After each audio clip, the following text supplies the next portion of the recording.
When things start to get wrong, it can become a self-fulfilling prophecy. In 2010, when Cameron and Osborne hinted the UK was close to bankruptcy, they rushed through a period of austerity, which curtailed the UK's economic growth, and hence ability to raise tax revenue. 14 years after the start of austerity, and the IFS warned the UK as a black hole in its finances. The only difference between now and then is that the tax share has soared from 32% of GDP to 38%. This does not reflect more spending on public services, but an economy in decline, leaving a legacy of longer waiting lists and underinvestment. Disillusioned by several years of stagnant wages and regional inequality, in 2016 British voters plumped for Brexit, on the grounds it couldn't get much worse. But maybe it did. Far from solving the UK's difficult problems, Brexit created a few new ones, such as lower growth and more instability. In 2022, Liz Truss came along and rightly diagnosed that the UK had a growth problem. But as she and the rest of the country soon found out, wanting higher growth and achieving it can be two very different things. A blitz of tax cuts for the rich saw markets spooked, interest rates soared, and after a few eventful weeks was forced into a U-turn. It seemed the UK didn't have a magic money tree after all. If we take into account population growth, real GDP per capita has grown at the lowest level in the post-war period, even worse than the so-called crisis years of the 1970s. But does that mean the UK is doomed to be stuck in this cycle of low growth, low investment and falling tax revenues? Or is there a way to turn things around? Maybe it will come from an unexpected source. It wasn't always like this. In the 1990s and 2000s, the UK recorded pretty impressive economic growth, low inflation, combined with an increase in spending on public services such as healthcare. So what went wrong? Well, part of the boom years was due to the rapid growth in the finance sector. And when the credit crunch hit in 2008, the UK was particularly hard hit by the loss of income tax revenues. The pound devalued 30%, and the UK struggled to recover. It was not helped by a long-term decline in manufacturing, a decline which began in the 1980s, but continued even after the credit crunch. The credit crunch really hit the UK economy hard, and this meant that the effects of austerity were magnified. Both private and public investment have struggled, and it has left the UK with the lowest rate of investment in the G7. The result is that the UK risks getting left behind on new technologies from artificial intelligence to renewable energy. By contrast, in the US, the government had bold intervention, and that saw a surge in manufacturing, construction and uptake of new green technologies. By contrast, the UK is characterised by much more timid levels of investment. One of the few projects to escape the Austerity Acts was HS2, a controversial 30 billion railway, which, due to runaway costs, a decade later had become a 130 billion railway. And so the government felt obliged to cancel this main investment project of the UK. It was symbolic of the UK's difficulty in building things. Compared to other countries, the UK is simply more costly, more bureaucratic, and more prone to political interference. You wouldn't see France building a tunnel simply to protect the views of local constituents. The difficulty in building is perhaps most acute in housing. Compared to other countries, the rate of building in the UK has fallen behind, leaving an estimated 4.3 million missing homes. It is one of the reasons for the surge in house prices and rents, which created a double whammy of low wage growth and rising house costs, which particularly affected the younger generation. Now, going back to austerity in the aftermath of a recession, the Bank of England responded by pulling all the monetary levers.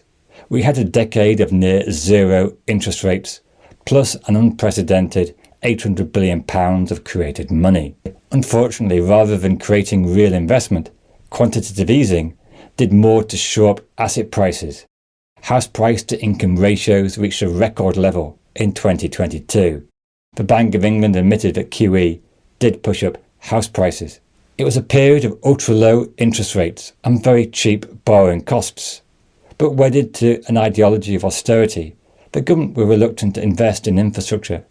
Despite impressive private sector growth in offshore wind development, the 2010s were a missed opportunity to diversify the UK's energy needs away from natural gas imports. In a bid to cut the green crap, UK plans to invest in insulation for homes were scrapped. In the short term, this might have saved a bit of money, but the energy crisis of 2022, when energy prices tripled, meant that the cutting of insulation subsidies proved a false economy. Even with a government bailout, energy prices rose rapidly faster than wages, creating a cost of living crisis. Now, of all the economic crises in the past 14 years, this was perhaps the least to do with the government directly. It was truly a global phenomenon. Nevertheless, it did highlight all the missed opportunities of insulating Britain and becoming less reliant on the import of energy. The EU referendum of 2016 was a simple question to quite a complicated topic. It's easy to dislike EU membership, but as Theresa May found out, finding a deal with majority support was almost impossible. The eventual deal negotiated by Boris Johnson took Britain out of not just the single market, but the customs union as well. It led to a jarring increase in costs and tariffs for firms trading with Europe. Exports to Europe suffered. Food distributors are still struggling with new regulatory checks, which has seen lorries delayed for several hours. A range of studies suggest that the UK economy is around 4 to 5% smaller compared to if it stayed in the EU.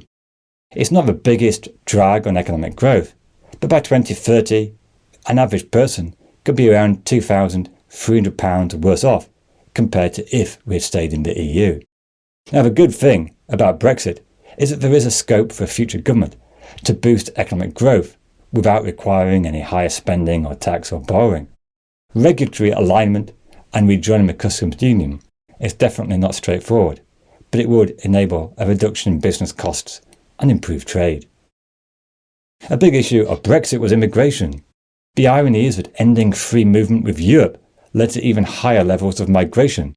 Now, whilst a record influx of people magnified rent inflation, the problem is that the UK labour market has had continued shortages in certain key areas like care workers and healthcare workers, and this creates an economic pressure to take more migrants to fill labour vacancies. And this highlights a real problem facing the UK economy. We've seen a fall in participation rates caused by long-term sickness and early retirement. Now, net migration does tend to be a net fiscal benefit to the government, and if you move to a big cut in immigration levels, it may squeeze government revenues even further, creating a difficult trade-off.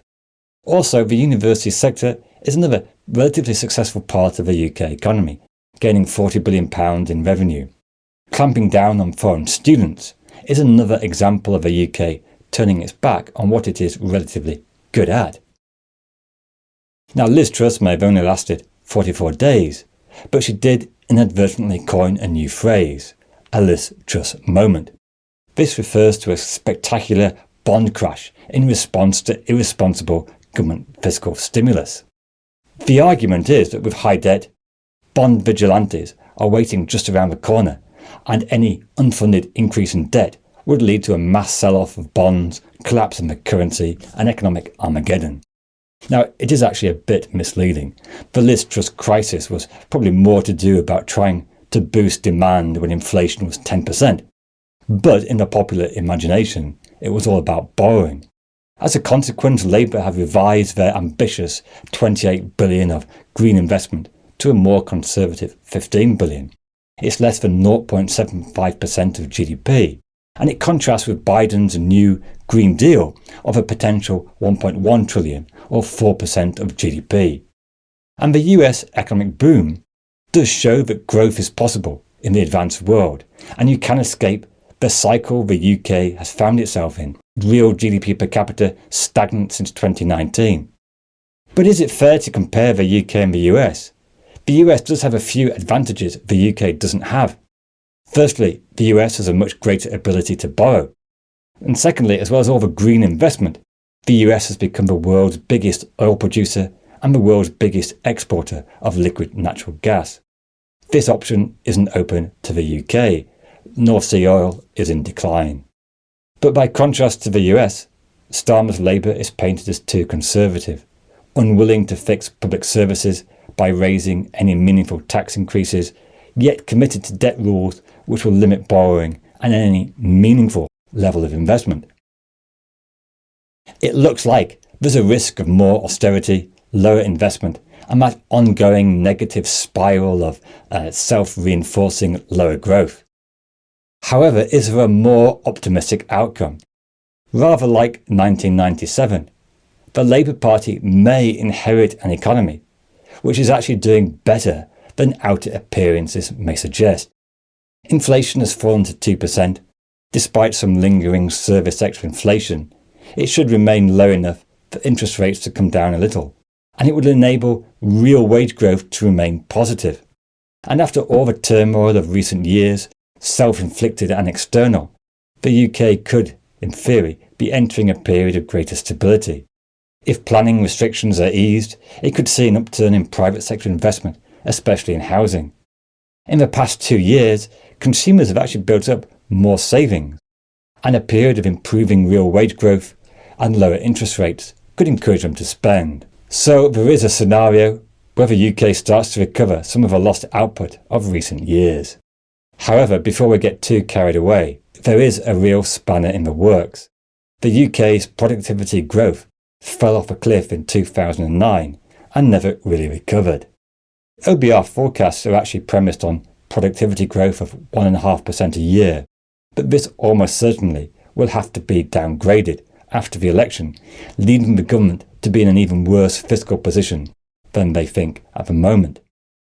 Turning around productivity growth is easier said than done, especially in the public sector where it's particularly bad.